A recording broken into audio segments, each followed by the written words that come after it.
Hello everyone and welcome to this video where I'm going to talk about the suspicions of cheating regarding Hans Niemann, and especially about chess.com's 72 pages long report, which is by far the biggest and best work ever done in a cheating allegation case in chess history. I'll divide this video in two parts.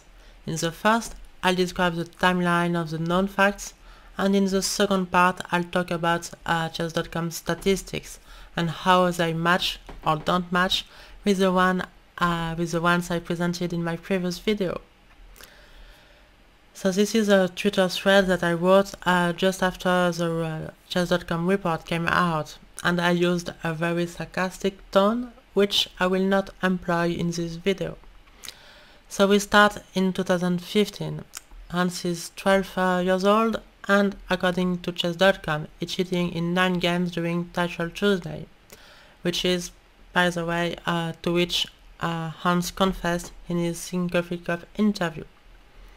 The following year, in 2016, Hans is 13 years old, and he played 2 tournaments that would later be flagged as suspicious and as requiring further investigation by chess.com. In April 2017, Hans' trainer and mentor Maxime Dlugui cheated during Title Tuesday. In the same month, Hans likely cheating, according to chess.com, in 10 games during Title Tuesday as well. In April 2020, Hans' trainer, the same one, Maxime Dlugui, cheating during yet another Title Tuesday.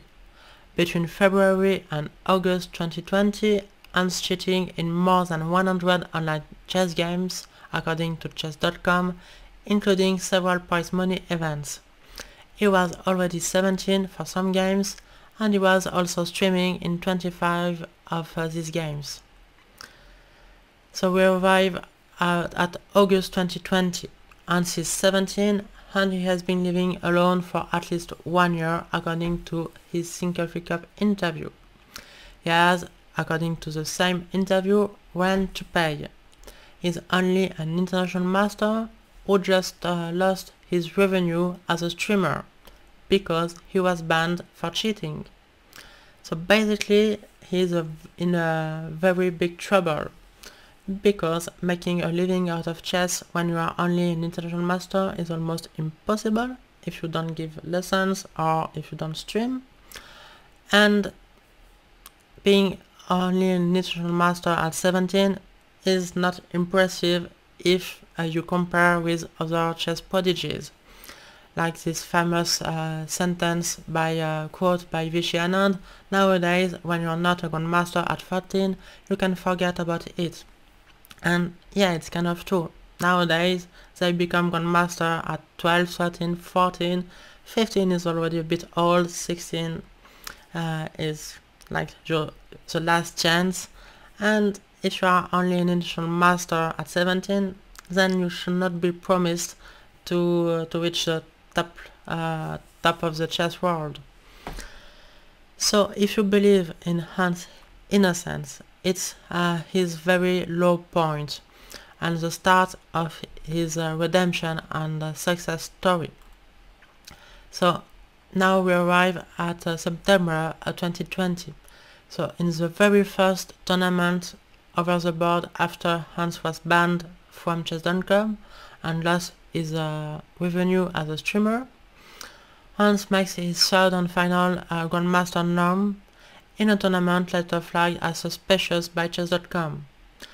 In my previous video, I presented 2 games that I found very suspicious from this tournament. His game against Ostrovsky, which was flagged by the last check analysis done by Gambitman as 100%, and his game against Mishra, with this incredible maneuver knight to h2, which basically no human can understand because the point is revealed only in the endgame after much action and moves, and many moves. And it's also coincidentally Ken Wigan's highest ROI, so in other words, the most suspicious tournament according to Ken Wiggins. He didn't say it was a suspicious tournament, but it's the most suspicious tournament according to his algorithm. And yeah, so it's a strange coincidence. I promised I will not use a sarcastic tone. So okay, basically first tournament after he was banned, he won it in an incredible way and made his final Grandmaster norm. And between June and August 2021, Hans is 18 years old and he played what I described as the most incredible streak of 5 tournaments in chess history. This streak, which I presented in my previous video, contains 3 tournaments especially. So out of the 5, there are 3 that are very interesting, 2 that are flagged by chess.com as suspicious and requiring further investigation. First one that he won in Philadelphia, and the second one in July 2021 that he won the World Open, and strangely enough it was his biggest money prize ever at the time, $20,000. There is also a third one out of this 5 tournament streak. In August 2021, Hans scores 8 out of 9 at the US Open, with a record let's check analysis percentage according to Gambitsman data, and a record the lowest percentage of disadvantageous positions according to chess.com statistics. And he won the tournament and the $4,000 prize. In April 2022, Hans played a tournament in Havana, the Capablanca Memorial, which he won, and this tournament was flagged as suspicious and requiring further investigation by chess.com. In August 2022, Hans is 19 years old, and in their first game of their match, Hans beat Magnus Carlsen and says this iconic sentence, "Chess speaks for itself." But after that, he lost his 3 other games against Magnus, lost their match, and he lost all his matches, and finished last with 0 out of 7 against the other players.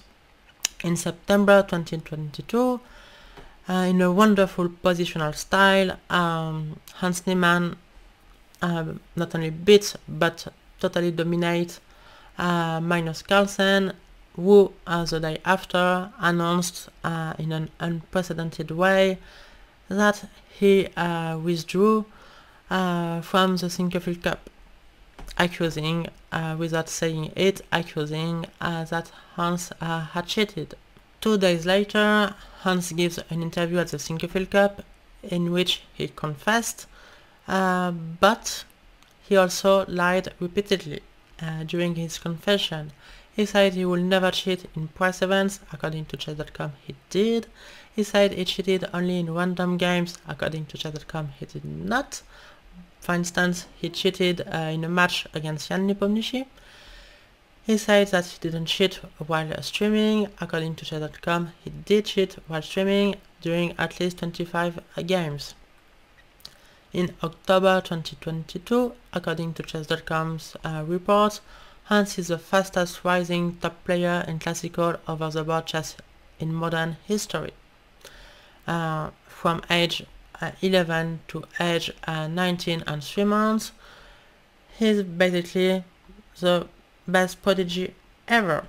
Better than Bobby Fischer, Vincent Keimer, Magnus Carlsen, Gukesh, Xiong, Van Forest, Firouzja, Deak, Praggnanandhaa, Erigaisi, Sarin, Abdusattorov, Yesipenko.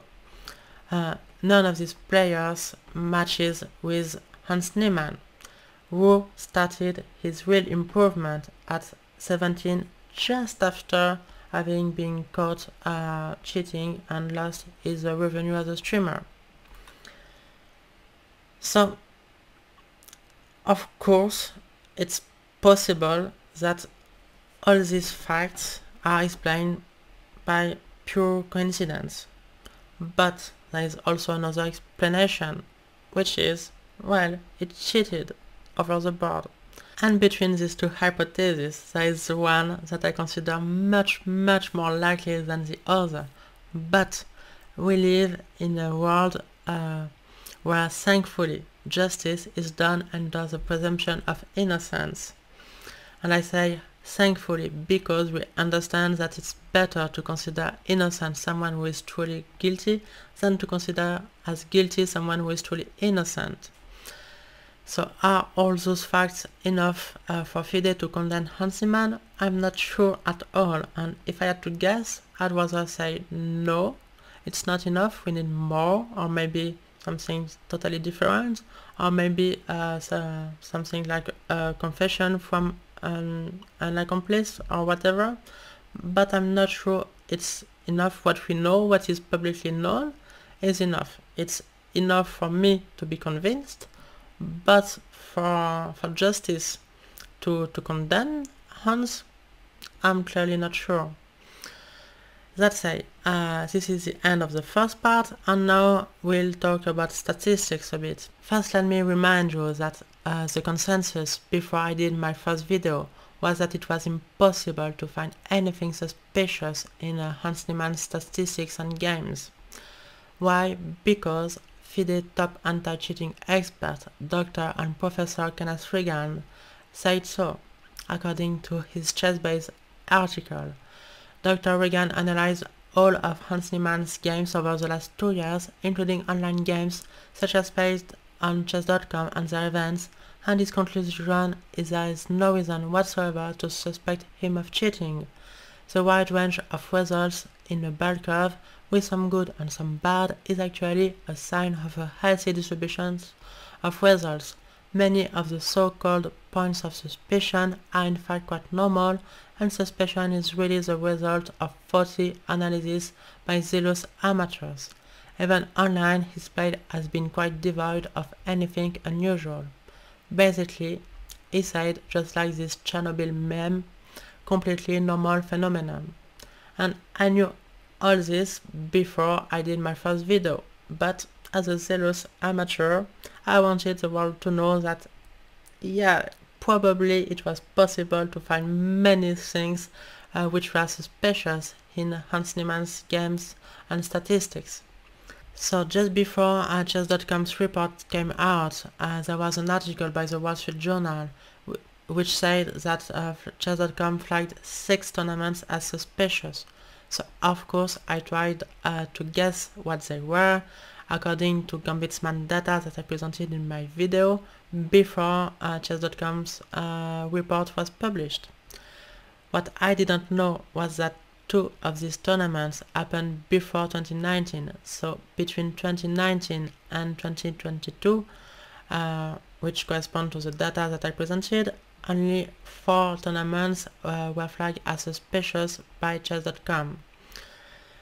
But I pointed out at the 5 tournament streak, and of course also at the tournament of the Hans final Grandmaster Norm, during which he beat Mishra and Ostrovsky. And so the report came out. I was mostly interested, the whole report was fascinating, and of course the best work ever done by anti-cheating experts and by far.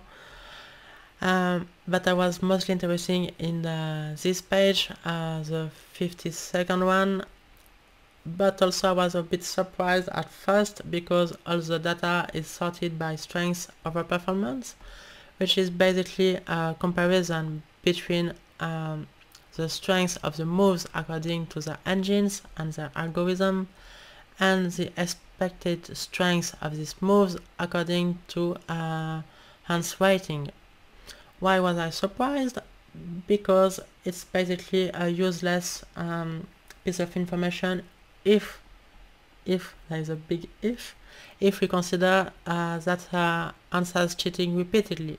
Why? because then his rating doesn't represent his true strengths, but the strengths of him cheating with the computer. So the same happened with Igor Rossis. Basically, Rossis was a strong grandmaster for all his career till 2013. He was 52 at the time, and he had this incredible improvement, like a prodigy at 14, like maybe some would say like Hans Niemann had. And here he was caught red-handed, and seeing this at starting at age 52, that he basically came from 2500 to 2700 in his 50s, which is unprecedented, and of course no one will never have such an improvement without cheating. You can wonder why Ken Regan's algorithm didn't flag him. And basically what happened was that when Rossis was 2650 and he played like a 27 player, Ken Regan's algorithm was basically saying, yeah, it's a good tournament, but nothing too unusual for someone who is rated 2650. And this is why in his Rossis data you can see there is no ROI above 64. So basically all these tournaments were good, which is of course strange that all the tournaments are good, but not one was close to the threshold of 70, which is, according to Ken Regan's, the threshold after which we can consider the tournament as suspicious. And this is why we needed someone to catch Igor Rossis red-handed cheating in the toilets with a cell phone, while analyzing the position of the game that he was playing at the same time. So yeah, basically there is a big problem with using the rating of someone who could be cheating repeatedly and improving his rating. So with a friend of mine who is also one of the strongest women chess players in France, we compiled many data. First we compiled the one that was given by Gambitman and that I presented in my previous video.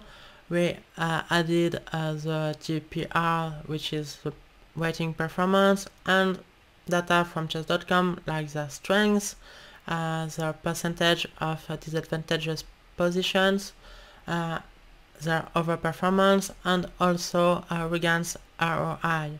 And you can sort everything, like this is by date, but you can also see what happens if you sort by strengths according to chess.com, by average centipoint loss according to Gambitman data that I presented. If you sort by percentage of disadvantageous positions, we'll come back to this very fascinating statistics later. You can see what happens if you sort by Regan's ROI or by chess.com overperformance. And so let's sort back by date. And so this is the tournament that I flagged, and it's also flagged by chess.com, the one in which he made his final GM norm just after having been banned from chess.com. And this is the start of his incredible 5-tournament streak. So 2 of these 5 tournaments are also flagged by chess.com, and the only tournament that I could not flag was this 55th Capablanca Memorial. But to my defense, if I have to defend myself, I want to say that according to Ken Regan's, it was a rather poor tournament for Hans Niemann, whose ROI was below the average of 50, with only 48.4. So not so bad guesses, right? So we not only combined all the data, but we did some correlation. So that is absolutely before I get killed by some data analysts or mathematicians, we know that there is no scientific value to these Pearson's correlations, but it can be useful to just give a sense of the value of the data that I presented.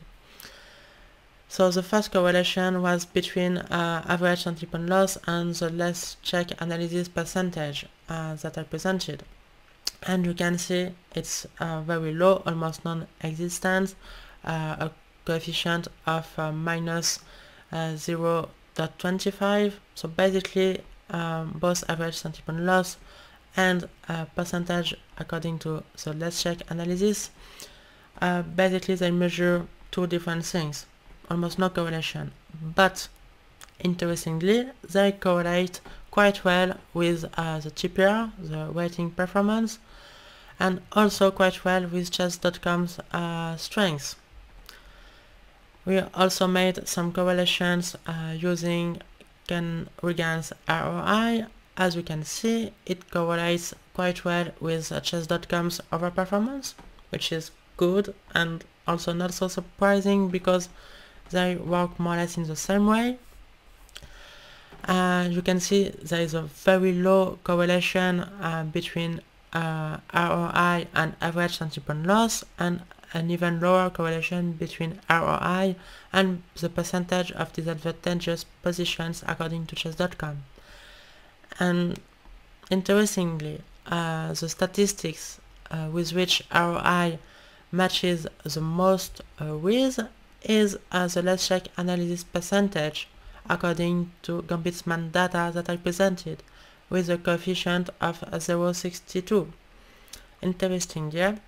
But maybe the most fascinating information that we could understand thanks to this data was the importance of the percentage of disadvantageous positions according to chess.com. So they flagged 4 tournaments as suspicious and requiring further investigation between 2019 and 2022.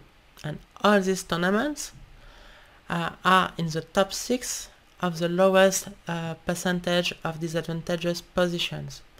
And in the first one, so in a world tournament, Hans was worse in only 0.38% of all the positions of all his games of the world tournament.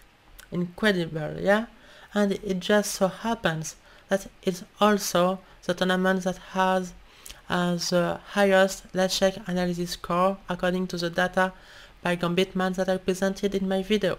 What a strange coincidence, yeah? No sarcastic tone, sorry, I forgot my promise. So I don't know why chess.com didn't flag this tournament as suspicious, but clearly some statistics are very unusual, yeah? And now what? Well, Niemann is currently playing the US Chess Championship, and let's just say that all his opponents, including the wisest and kindest ones, are making quite clear what they believe in regarding his innocence or guilt.